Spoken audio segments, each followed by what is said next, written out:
Buenas noches, sean bienvenidos a una edición más del otro lado de la realidad. En esta ocasión, una edición interesante porque abordaremos una cuestión en la que quizá muchos de ustedes no hayan reparado, pero que, en cuanto le invitemos a reflexionar sobre ella, seguro que les fascinará. ¿Es cierto que conocemos, con esta ciencia que nos rodea, todos los habitantes que viven en nuestro planeta? La respuesta es sencilla, clara y directa: no. Hay muchas especies que todavía no han sido catalogadas por los zoólogos y aún más, hay muchas especies que se creen extinguidas desde hace miles, incluso millones de años, que es probable que todavía convivan entre nosotros.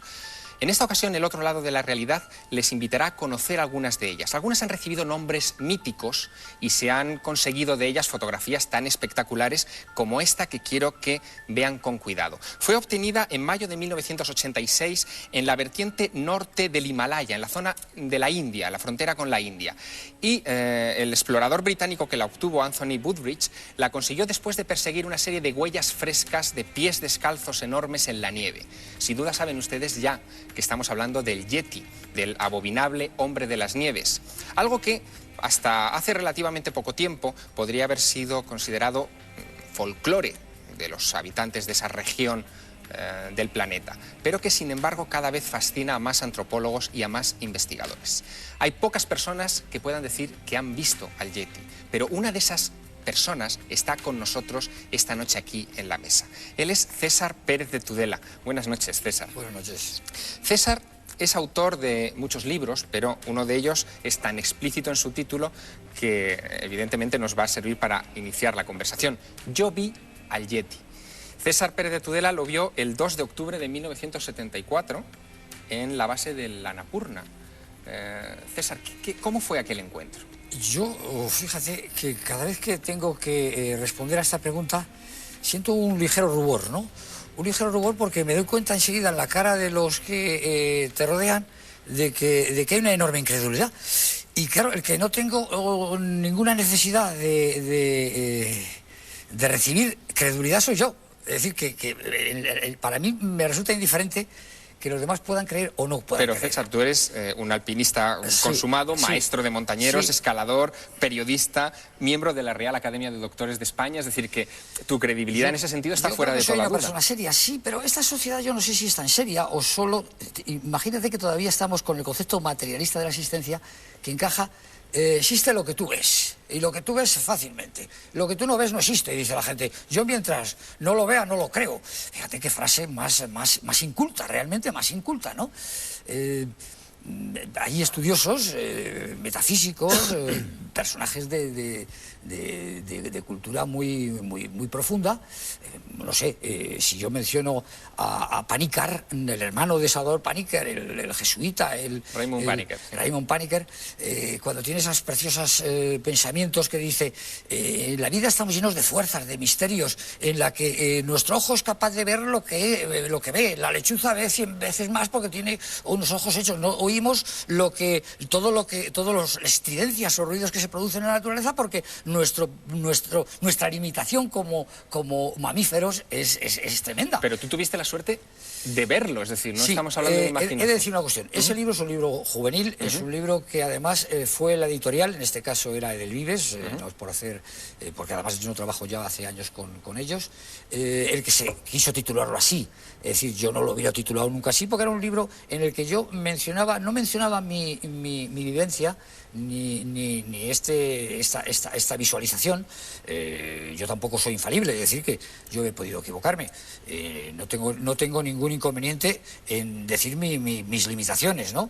Yo bajaba de la montaña, era una zona baja, ya no era, bajaba de una tentativa solitaria a la Annapurna muy aventurada en aquellos años. Era en el 73. En el 73 era el posmonzón del 73 y yo estaba cruzando el bosque, un bosque cerca del Gandaki, un bosque histórico porque la expedición de la Annapurna de Maurice Hersorg estuvo por esas zonas, y entonces era el atardecer, el bosque era oscuro y yo creo que visualicé, tuve frente a mí a este personaje, del cual yo a lo largo de muchos años pues había, por curiosidad había recopilado un poco todos los datos de personajes no orientales, es decir, no nepalíes o hindúes que viven en las montañas, que pueden estar de alguna forma influenciadas por el budismo. En el budismo, sobre todo en el budismo lamaísta, el yeti es una realidad. Sangalorje, ese santón del budismo, pues en sus escritos confesaba que él había tenido criados yetis. Es decir, ¿Y cómo era esa criatura que te encontraste? Bueno, pues era una criatura grande, peluda, erguida, y poco más podría yo añadir, ¿no? Porque duró poco ese encuentro. Duró ¿no? muy poco el encuentro. Es decir, que es curioso que ante el llamado hombre blanco, homo sapiens, o como quieras llamarle, todo otro personaje se asusta y se marcha. Esa es la realidad. Menos una gaviota gigante en la Antártida que se empeñó en atacarme varias veces seguidas, porque posiblemente me acerqué a donde estaba incubando sus huevos y demás. Todo lo que se diga de que el animal ataca al hombre es en rarísimas ocasiones. Lo normal es que huya, como huyen los hombres cuando ven algo que no... yo me quedé, porque fue la devolución de mi... Yo llevaba ya puesta estas linternas que usamos los montañeros en la cabeza. Y entonces es como cuando te devuelven el reflejo en los ojos del ser que tenía frente a mí, es lo que me hizo ver a quien, y posiblemente al ver la luz, pues pudo marcharse. Yo he sido modestamente un estudioso de la recopilación de testimonios de la existencia de este Australopithecus. No sé si estoy diciendo antropológicamente, el Australopithecus robustus, que era grande. Bueno, ya sabes que en ese mundo hay tantas clasificaciones de distintos estudiosos del tema. De hecho, claro, hay muchas teorías para tratar de explicar este asunto. Miguel Seguí, que es biólogo, periodista y miembro de la Sociedad Internacional de Criptozoología, autor de un libro también cuyo título casi lo dice todo, Los últimos dinosaurios vivos. Creo que también muchas de esas teorías hablan precisamente de que el yeti podría ser un eslabón perdido, ¿no? Exacto, sí, realmente hay muchas teorías, porque también parece que hay muchos tipos diferentes de yetis. El del Himalaya, igual que el Sasquatch, el pez grande de Estados Unidos, tiene todo el aspecto, al parecer, de ser un posible digamos, simio, no emparentado directamente con el ser humano, tal vez un Gigantopithecus, un simio que podía medir 2,5 metros, 3 metros, cuyos restos fósiles se han encontrado en China y que murió hace unos 100.000 años, supuestamente sus últimos ejemplares. Pero en otras partes del mundo se han encontrado otros tipos de hombres salvajes que los expertos que han estudiado especulan con que podrían ser descendientes, por un lado, de hombre de Neandertal, en el caso de los que viven en Europa o vivían en Europa, en Siberia, en Rusia, etcétera, y en África, o los que han encontrado en África, que son unos dos tipos diferentes a grandes rasgos, uno más pequeño y otro más grande, serían unos Homo erectus y otros pitecántropos. O sea que el pitecántropo sería más bien de África, según los estudios que han hecho por el tipo de características físicas que tiene, y el del Himalaya podría ser, si es el grande, el Gigantopithecus. Hay pocas pruebas contundentes, digamos, gráficas, en una sociedad gráfica como la nuestra, que nos hablen de la existencia de estas criaturas, pero hay una que fue muy controvertida y que creo que tanto Miguel como César conocen, que me gustaría que examinaran con detenimiento y que ustedes vieran, que es una filmación obtenida en octubre de 1967 junto al río Bluff Creek en California. El cámara estaba en ese momento buscando huellas del Sasquatch, y cuando de repente una criatura extraña, peluda, se cruza en el camino. Parece incluso que se da cuenta de la presencia del cámara, se gira en un momento dado hacia el cámara y continúa caminando.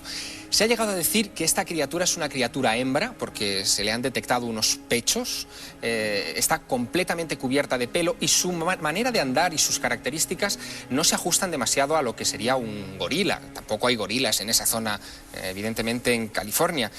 Son 952 fotogramas los que se lograron filmar, que han sido objeto de toda clase de análisis. Miguel Seguí, ¿esta puede considerarse una prueba de la existencia de ese Sasquatch, de ese yeti americano o no? Es un indicio muy polémico, porque ha habido informaciones e investigaciones que han apuntado a que era una falsificación por un lado. Incluso ha salido una persona que dijo que había sido el autor del traje, digamos, que era un experto en efectos especiales que había trabajado para el planeta de los simios. O sea, para situar un poco la cosa. Pero por otro lado también se han hecho estudios que ahora estamos viendo en pantalla. El típica manera de andar de este ser es prácticamente imposible de que sea repetida exactamente igual por un ser humano, por el tipo de zancada. César, ¿se parece en algo a lo que tuviste? Podría. Yo no tengo esa claridad en las imágenes están dando un día a plena luz. Yo por lo que yo he recopilado y he preguntado, el Yeti ojalá perviva en los tiempos de hoy, porque claro, de esto que me hablabas han pasado 30 y tantos años, y entonces individuos solitarios que ya no crean grupo social, que ya han sido extinguidos. Realmente yo creo que el Yeti ha sido extinguido por el hombre, parece ser. Yo he indagado en las viejas leyendas serpas y claro, los testimonios es que los serpas, por conflicto de territorio, extinguieron a estos personajes. Yo no sé si llamarlos Menkadmin, como también los llamaron, yetis o... Yo no estoy de acuerdo con eso, ¿eh? Yo creo que, o sea, es un ser, una especie en regresión y que ha desaparecido en muchas zonas, pero hay todavía en la actualidad, tanto el yeti en el Himalaya como el Bigfoot en Estados Unidos, se siguen viendo en la actualidad. O sea, que esté en regresión y que hay zonas donde antes se veían y ahora no, es posible, pero yo creo que todavía, sea lo que sea, permanezca. Y una cosa que quería comentar, que en la observación que has comentado, que tú tuviste la oportunidad de realizar, que fue, has dicho, en una zona boscosa baja, ¿no? Es un sitio ideal. Los investigadores que han estudiado el tema de la posible persistencia de este tipo de seres dicen que no vivirán nunca en las montañas heladas, que ahí los verán de paso, viven en los bosques bajos, que es el sitio ideal para Hay una última teoría que quisiera poner sobre la mesa y sobre todo ofrecérsela a César Pérez de Tudela para que nos la comente, que es de otro maestro de la montaña, que es Reinhold Messner. Este hombre publicó un libro recientemente asegurando que el Yeti no era otra cosa que un oso quemo, vamos a ver incluso imágenes de ese oso, que sería confundido con esta criatura. Incluso los pies del oso quemo serían los responsables, según Messner, precisamente de dejar esas huellas características del Yeti en la nieve. Yo no sé, César, ¿qué es lo que opinas tú de esta visión de Messner sobre el enigma del Yeti? Parece ser que hizo, leyendo su libro, que hizo una exploración profunda, que venía a sumar muchas expediciones, sobre todo la de que hacían los soviéticos, el Instituto de Ciencias de la Tierra, me parece, en la que yo he tenido acceso a alguna traducción de alguna de esas expediciones, y es ahí donde yo le daba forma de cuento en ese libro y hablaba de un antropólogo, un tal Rissen, que cuenta una historia en la cual es raptado por un yeti, llevado a una cueva y la tienen varios días hasta que el yeti nuevamente lo deposita en la vertiente de una montaña. Efectivamente, todo es fantástico, y todo en este ambiente de credulidad. Esta sociedad te pide pruebas, te pide que seas absolutamente riguroso en estos momentos. Yo ya digo que por lo que dice Messner contradice todos los testimonios de excelentes montañeros, de personajes dignos de tener en consideración, es decir, de médicos. Bis Dunan, en la expedición que dirigió al Everest en el 62, asegura haber visto al yeti que estaba en su campamento al atardecer, siempre al atardecer, como una medida de seguridad y de protección de este ser que está cercado por la hostilidad, porque no nos engañemos, y entonces quiere guardarse la salida. Es decir, yo creo que Messner contradice efectivamente la opinión de tantos y tantos personajes que ahora no los voy a enumerar. En este libro yo recuerdo que hacía recopilación de los occidentales, podemos decir personajes de la ciencia, universitarios, para darle una seriedad al tema, ¿no? Que por distintos motivos, unos porque eran ingenieros, estaban haciendo prospecciones por el Himalaya de un carácter o de otro, otros porque eran alpinistas. El Yeti la habían visto un poco en la misma línea que yo sostengo. Yo no tengo interés en sostener nada, puesto que no me va ni más prestigio o menos prestigio. Si hubiera podido traer fotos o una película, defendería mucho más. En cualquier caso, una visión. Es muy valiente tu testimonio, un testimonio que, por cierto, en el año 73 no te atreviste a dar. Eras corresponsal del diario Ya. Claro, efectivamente. Y no te atreviste a hablar del Yeti. El Annapurna en solitario fue mi objetivo, una expedición complicada, una onda expansiva de una avalancha me hizo fracasar una expedición que por otro lado había tenido un éxito dudoso, porque entonces era muy aventurado, y además concretamente la Annapurna es una montaña muy peligrosa. Es decir, que casi estoy contento por haber fracasado, por haber sobrevivido y no haber seguido hacia la cumbre, porque a lo mejor había desaparecido. ¿Pero por qué no hablaste del Yeti entonces? Eran unos años locos de mi vida, y yo recuerdo que entonces escribía yo en La Actualidad Española, que era una revista con Félix Rodríguez de la Fuente, con Miguel de la Cuadra, acompañamos el equipo un poco de viajeros de la aventura, y yo en el Ya se hicieron 22 capítulos de página completa, que era mucho, que era otro uso periodístico. Y entonces a mí no me pareció, fui cauto y no me pareció que debía de mezclar un tema con otro, lo guardé para mí y yo lo he empezado a hablar del tema después de las investigaciones de Messner, ¿no? Personaje, por otro lado, de una gran credibilidad en su vida deportiva, alpinística, ¿no? Pero yo en esto difiero radicalmente de lo que él dice.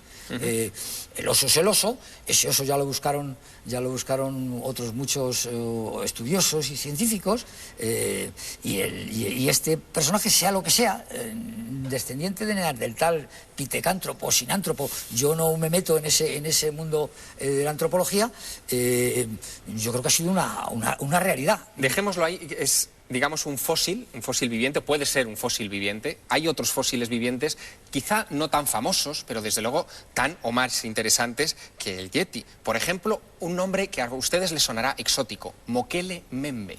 Así, en el centro de África, llaman a lo que se supone es un dinosaurio que todavía hoy vive. Esta persona que vemos en imagen es un biólogo que se llama Marcelino Añaña, que ha llegado a ver a esta criatura en zonas pantanosas del Congo. Quien ha perseguido al Mokele Membe es José Manuel Novoa. Buenas noches. Buenas noches, Javier. José Manuel Novoa es periodista, fue director de la revista Aventura, fundador de la revista Viajar, es autor de muchos documentales relacionados con la naturaleza, con la antropología. José Manuel, tú has estado persiguiendo a este Mokele Membe. ¿Qué evidencias podemos presentar o encontrar de la existencia de este posible dinosaurio vivo en África hoy? Bueno, tanto como perseguirlo, no lo he perseguido, porque lo que sucedió es que yo estaba rodando una película que estrené hace poco con 300 pigmeos, que ellos, sí, estos pigmeos, este grupo de pigmeos sí que vive todavía en el Neolítico. Bueno, como datos te puedo decir que todavía se tallan los dientes y caminan por la selva pues conservando el fuego con un tizón en la mano. Y es curioso porque esta zona donde supuestamente Mokele Mabembe o Mokele Mbembe se supone que vive, es una zona muy amplia, no solo es el Zaire, sino es todo, podríamos decir que es el corazón de África, las selvas, de ese corazón de las tinieblas de Joseph Conrad, ¿no? Y yo estaba rodando esta película, mi compañero Fernando, que él sí que es un especialista en criptozoología, pues me había dado unas láminas, pues como las que estás presentando tú ahora mismo, y mi sorpresa fue cuando a estos pigmeos, que es un grupo, como te digo, pues que viven anclados en el tiempo, le enseñé aquellas láminas y enseguida se volvieron locos, ¿no? Y dicen, Mokele, Mokele, ¿no?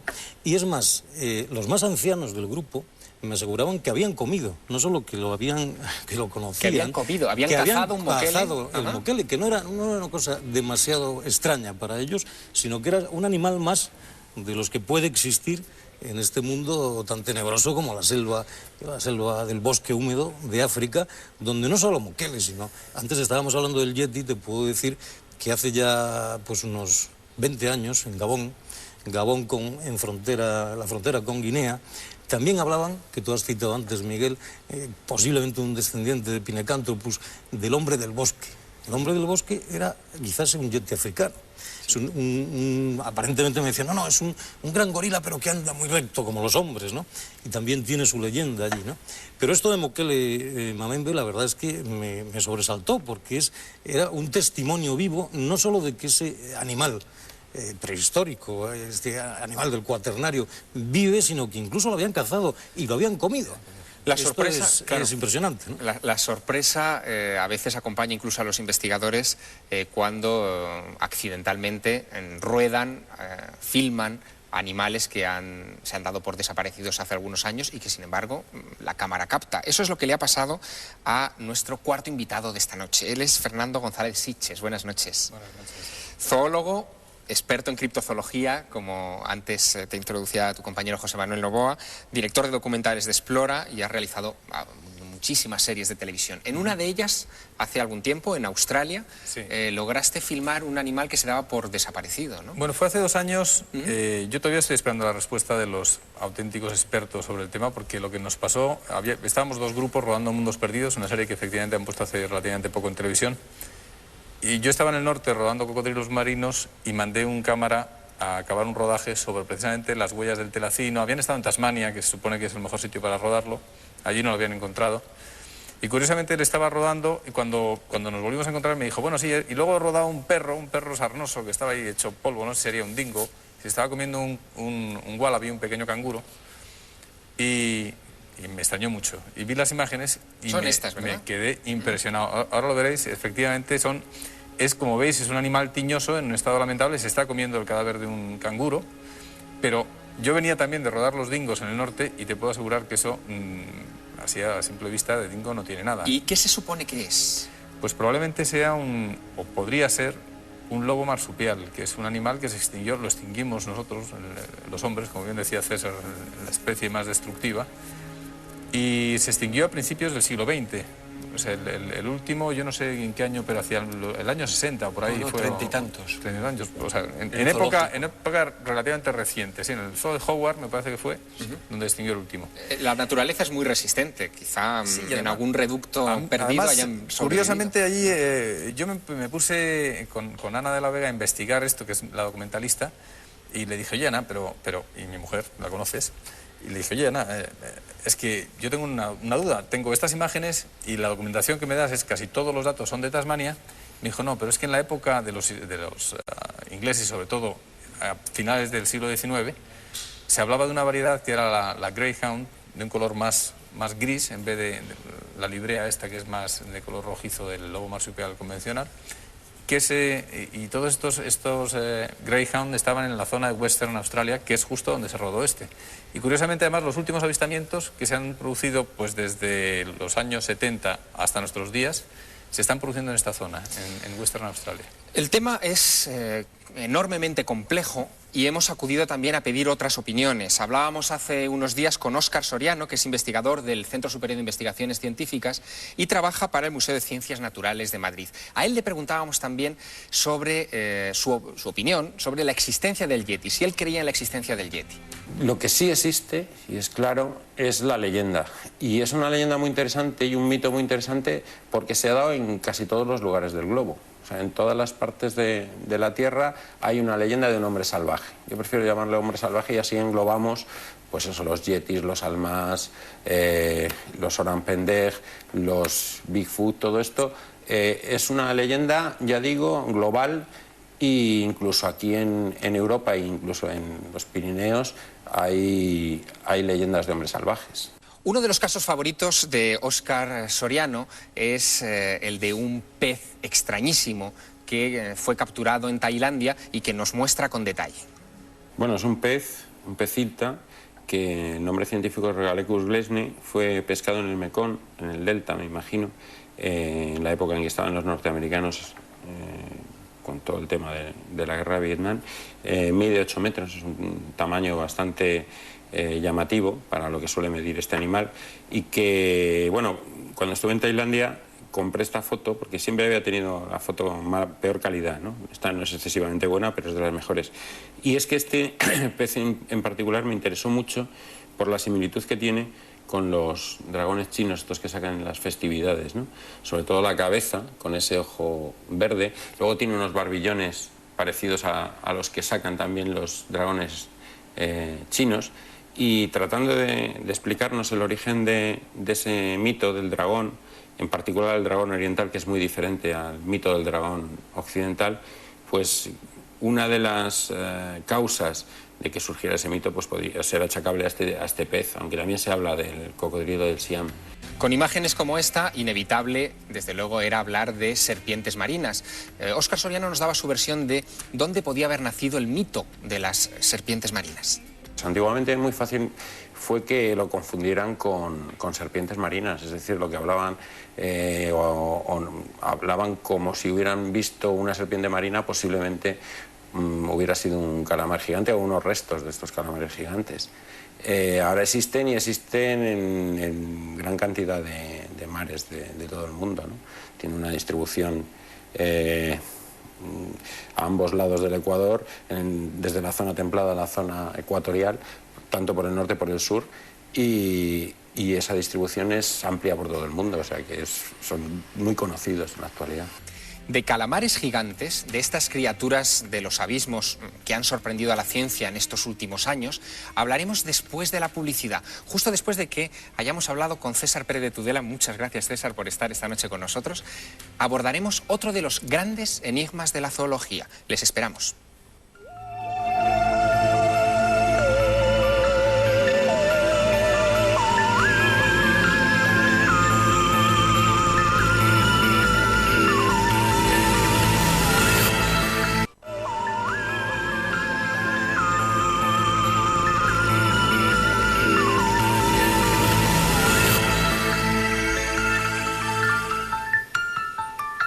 Hay un territorio que cubre el 71% de la superficie de la Tierra, que totaliza unos 361 millones de kilómetros cuadrados, que está lleno de misterios. Naturalmente me refiero al mar. En el fondo de los océanos pueden existir especies de las que no tenemos no solamente noticias, sino que ni siquiera nos imaginamos. Algunas de ellas han comenzado a emerger en estos últimos años y han sorprendido a los científicos. La más notable de todas ellas, desde luego, son los calamares gigantes. En España se han capturado casi un centenar de estos ejemplares en las costas de Cantabria. Hay una organización allí en el norte peninsular, que es la CEPESMA, la Coordinadora para el Estudio y Protección de las Especies Marinas, que lleva años recogiendo cefalópodos de grandes dimensiones, como estos que vemos en imagen, que pueden tener 10, 12, 15 metros. Los expertos hablan del Architeuthis dux como uno de los nombres para una de las muchas especies de calamares gigantes que existen y que podrían alcanzar hasta los 20 metros. ¿Se imaginan? Un calamar gigante de 20 metros, tentáculos de 8 metros, una especie que nace teniendo 2 milímetros de tamaño y que puede alcanzar esa longevidad, esa magnitud en apenas 4 años de vida. Fernando González Sitges, nuestro zoólogo, ha estado investigando este asunto de los calamares gigantes, incluso ha hecho esfuerzos por tratar de filmar uno vivo, que hasta ahora no hemos tenido suerte con ello. Es el reto ahora mismo de la comunidad internacional y desde luego de los expertos en oceanografía y mucho más en cefalópodos, es intentar ver por primera vez en la historia. Se sabe que este es el invertebrado más grande del mundo, se les ha visto muertos y de hecho la mayor colección del mundo de calamares gigantes la tiene Luis Laria, un gran amigo, que es este señor que lleva el CEPESMA. Sí, en Luarca. Y lo tiene en Luarca, en España. Bueno, en España era un lugar, efectivamente, lo es todavía, el lugar ideal para rodarlo, porque todavía no se ha visto nunca vivo uno.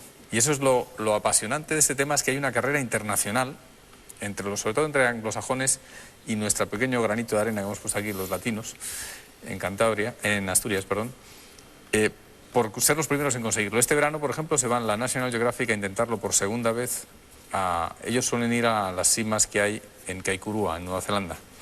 Se van con un experto que hay allí, el doctor Oshii, y ya lo han intentado una vez poniendo cámaras a los cachalotes, unas cámaras especiales de alta tecnología desarrolladas por el Instituto Tecnológico de Massachusetts, y consistía en ponerles una cámara, una especie de torpedo, a los cachalotes en el lomo, porque los cachalotes son los únicos predadores conocidos que tienen estos calamares gigantes, y esperando que cuando el calamar se metiera en el abismo a atraparlos, porque son animales, y ahí está su dificultad, que viven entre 1.200 metros hasta 300 metros más o menos, que es cuando suben por la noche a capturar sus presas, peces pequeños.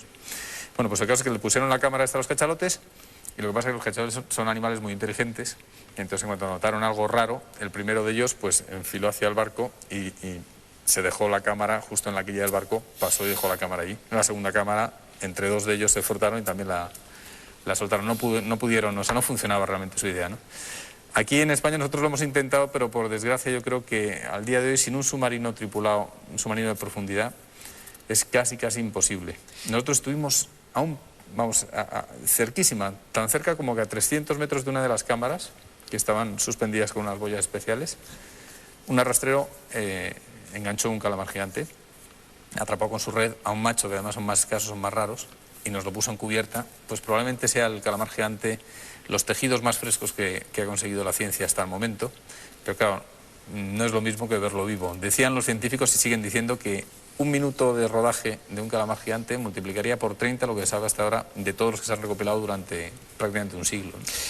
Calamares gigantes que no solamente se han encontrado en Cantabria, en aguas españolas, también en el sur de España, en la zona del Estrecho también se han capturado, y en Canarias también. También, como decía Óscar, que le hemos oído hablar, que también vino en la expedición antes de la proyecto publicidad. Kraken, el calamar prácticamente, el calamar gigante, sea una o más especies, son Architeutis, pero el Architeutis dux es concretamente el del Atlántico Norte, pero se especula que pueda haber más de una especie. Por ejemplo, estas imágenes que estamos viendo son calamares gigantes que se encuentran en un acuario, el Aquarium Finisterre de La Coruña, pero ya hay muchos lugares de España que conservan estos calamares en unas soluciones especiales, ¿no? Sí, en concreto ya estamos viendo dos tipos distintos de calamar. Está el Architeutis, que es este que estamos viendo en este momento, y otro que antes han salido Ángel Guerra y su equipo, quizá los mayores expertos en calamares en España ahora mismo, que también manejaban otra especie, que es una que tiene ganchos en vez de ventosas, que tampoco se ha visto viva nunca y que también la hay en Asturias, en el caladero de Carrandi. Hay cosas sorprendentes, por ejemplo, tienen ojos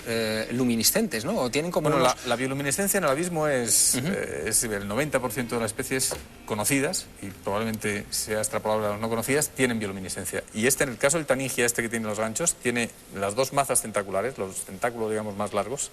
En el extremo, en vez de tener una ventosa, lo que tienen son dos órganos bioluminescentes enormes.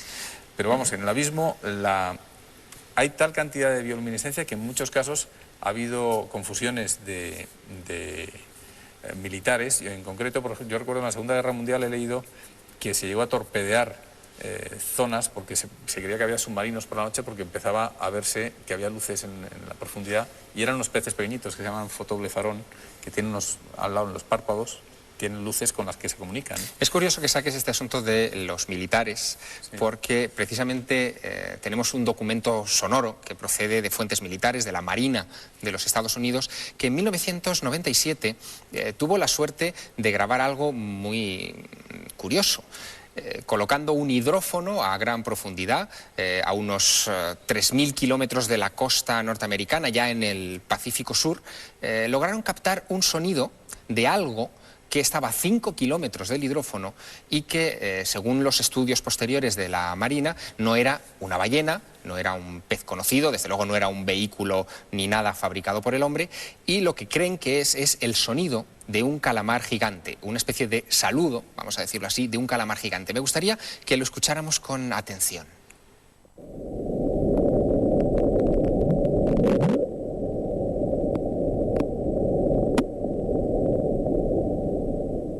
Lo podemos escuchar otra vez. Miguel Seguí, me gustaría que concentraras también tu atención en ese bloop.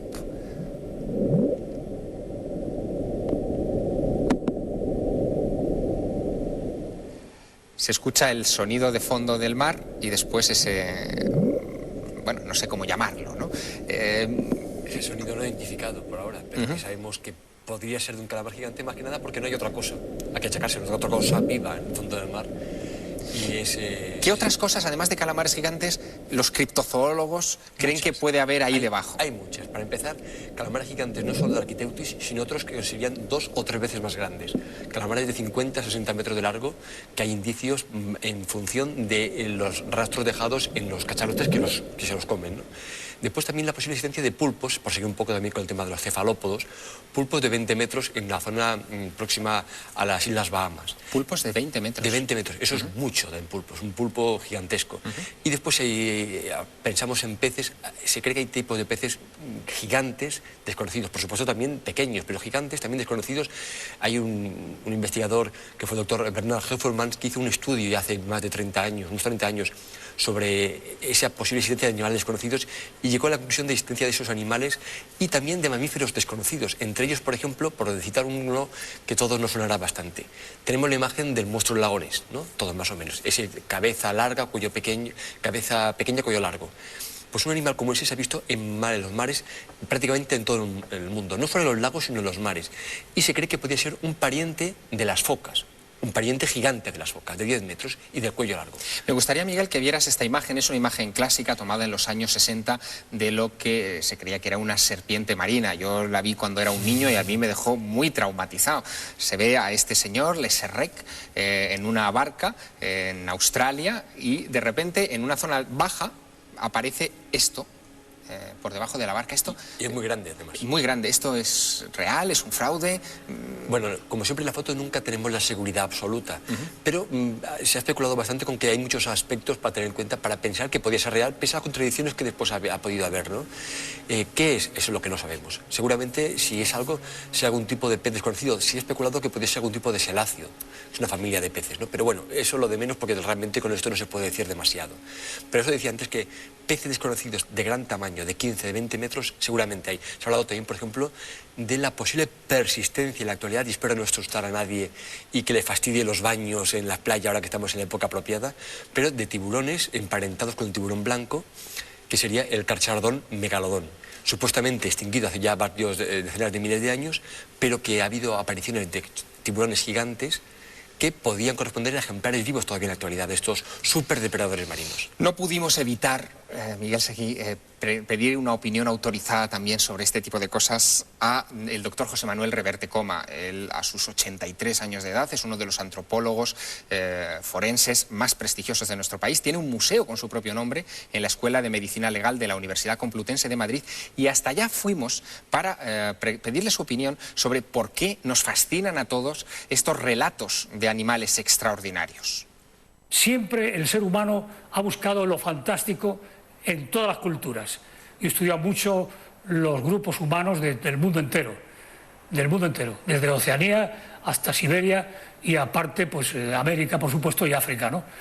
Y siempre me he encontrado en Panamá, por ejemplo, que existían las tuliviejas, el pata de cabra, es decir, eran seres fantásticos y que no existían, claro, pero que se imaginaban ellos con una seguridad tan cierta que era increíble que no fuera la verdad.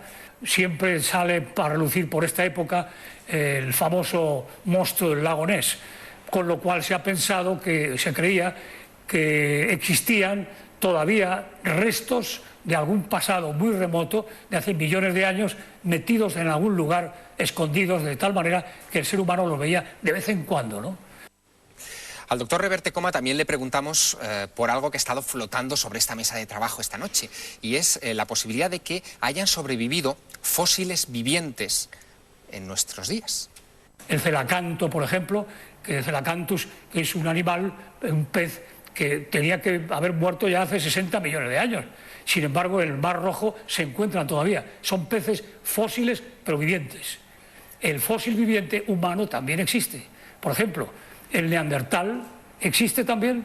Usted no tiene más que ir a darse una vuelta por Australia, como yo he hecho, y he recorrido todo el desierto de Sturt, desde toda la parte de Tasmania hasta todo lo que es la península de York y Queensland, y sobre todo el Golfo de Carpentaria y Ayers Rock. Y me han acompañado cinco neandertales, porque yo me creía que estaba entre ellos. Son los tipos aspecto más feroz que se puede imaginar, horribles, feos, pero son la gente más bondadosa y más cordial que usted se puede imaginar. También le preguntamos por algunas curiosidades criptozoológicas españolas. En los años 70 y principios de los 80 se capturaron algunas especies muy curiosas, como el pez diablo en aguas españolas. Bien, el doctor Reverte Coma tiene en las vitrinas de su museo uno de los ejemplares de ese pez diablo y nos da su opinión al respecto.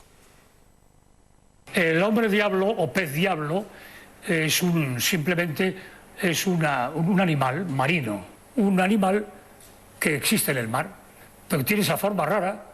Luego lo recortan también un poco más, también por si acaso, y se lo venden a usted como si fuera un monstruo terrorífico, ¿no? Y no, es simplemente un animal.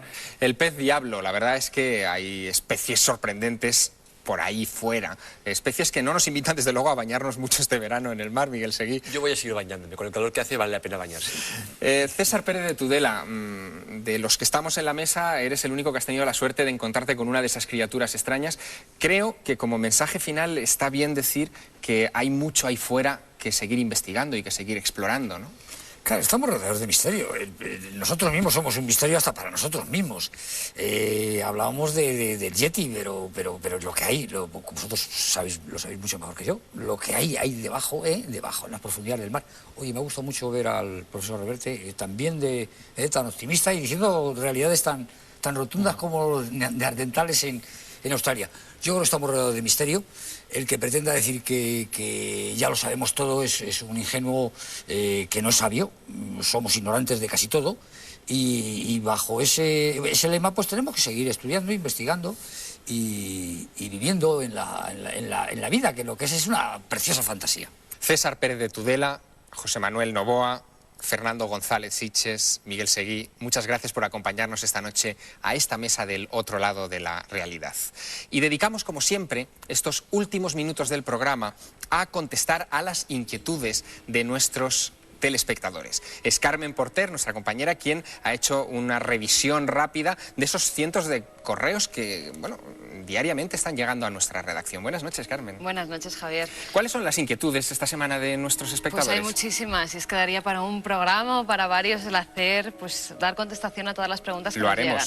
Lo haremos. Yo creo que sí. Vamos a dedicarle un programa a estos espectadores que nos tratan tan bien. Roberto Villanueva nos dice que vio el programa de la semana pasada y que se quedó con una duda. Hablábamos de civilizaciones que podían haber tenido pues una tecnología avanzada, pero no se habló nada de la electricidad. ¿Pudieron tener electricidad en aquella época? Pues hay alguna prueba bastante interesante al respecto. Por ejemplo, la pila de Bagdad. En el Museo de Bagdad, en Irak, se conserva todavía hoy esa vasija de barro que dentro tiene unos electrodos, tiene aproximadamente unos 1000 años y todavía hoy es capaz de generar 1,5 voltios de electricidad. Es decir, que sí, por lo menos para dorar metales y para, digamos, algún tipo de decoración elemental sí que se utilizaba la electricidad. ¿Qué más preguntan?